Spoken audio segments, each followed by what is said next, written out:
दुनिया एक ऐसे दोराहे पर खड़ी है जहां सिफारतकारी और ताकत की सियासत आमने सामने है।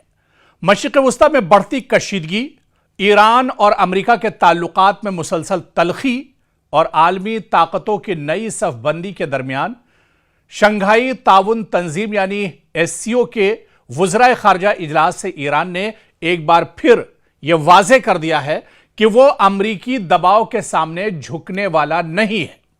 तो तेहरान ने एक बार फिर दो टूक अल्फाज में अमेरिका के सामने यह कहा है, अमेरिका और इजराइल जैसे जो सुपर पावर ममालिक हैं उनको एक बार फिर से चैलेंज किया है और यह कहा है कि वो सुपर पावर के दबाव में आने वाले नहीं हैं। आप देखिए कि किर्गिस्तान में मुनक्किदा एससीओ वज़राए खारजा काउंसिल के इजलास के बाद ईरानी वज़ीर खारजा अब्बास आरागची ने मीडिया से गुफ्तगू करते हुए अमेरिका को सख्त पैगाम दिया। उनका कहना था कि ईरान न धमकियों से डरता है, न दबाव कबूल करेगा और ना ही ताकत की जबान में होने वाली बातचीत को तस्लीम करेगा। आरागची ने कहा कि तेहरान और वाशिंगटन के दरमियान मसला यह नहीं कि राब्ते या सिफारती जराए मौजूद नहीं, बल्कि असल रुकावट अमेरिका की वो पॉलिसी है जो दबाव, धौंस और जबरदस्ती पर मबनी है। उन्होंने कहा कि ईरान ने दुनिया को दिखा दिया है कि वो अमेरिकी दादरसी के सामने सर नहीं झुकाएगा और ताकत, दबाव या धमकी की जबान का जवाब इसी अंदाज में देगा जिस तरह उसके कौमी मफादात का तकाजा होगा।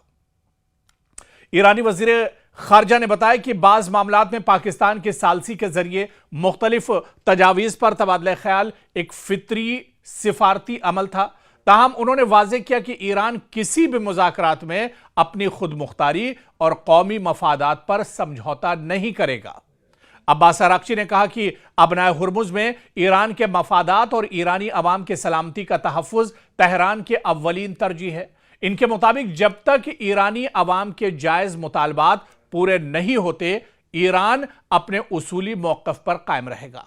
और उन्होंने दो टूक अंदाज में कहा, यह दरअसल आरागची नहीं बोल रहे थे, बल्कि यह बयान पूरे ईरान का था। ये एक तरह से जो बयान दिया जा रहा था, जो हौसला था, यह पूरे तेहरान का था। और उन्होंने फिर एक बार कहा कि हम न धमकियों से खौफजदा होंगे, न दबाव में आएंगे और ना ही धमकियों की जबान बर्दाश्त करेंगे। उन्होंने कहा कि अगर अमेरिका हमले करेगा तो मशरिक़ वस्ता में जहां जहां अमेरिका का इंफ्रास्ट्रक्चर है, उसके मफादात हैं, उसकी तंसीबात हैं, उन्हें तबाह बर्बाद कर दिया जाएगा।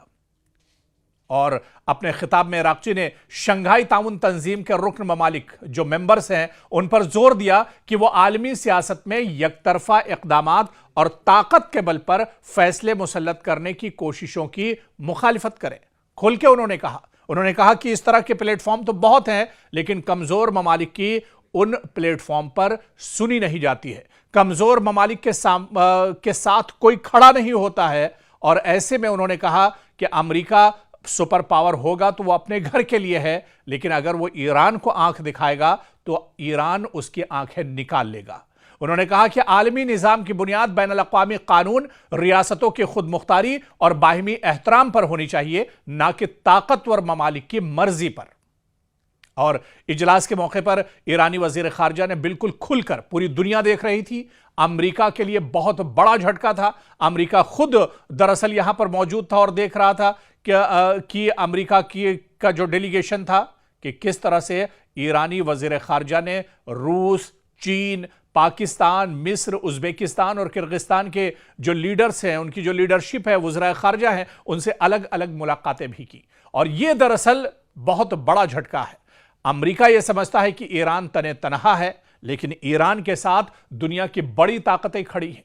और आज जो ईरान की सबसे बड़ी ताकत है वो दरअसल यही है कि ईरान इस महाज पर अकेला नहीं है, बल्कि ईरान के साथ कई ऐसी ताकतें हैं जो पीछे से उसको सपोर्ट कर रही हैं। और यही वजह है कई महीने गुजर गए, लेकिन ईरान जैसा कमजोर मुल्क लगातार अमेरिका की आंख में आंख डालकर उसका मुकाबला कर रहा है और ईंट का जवाब पत्थर से ईरान दे रहा है।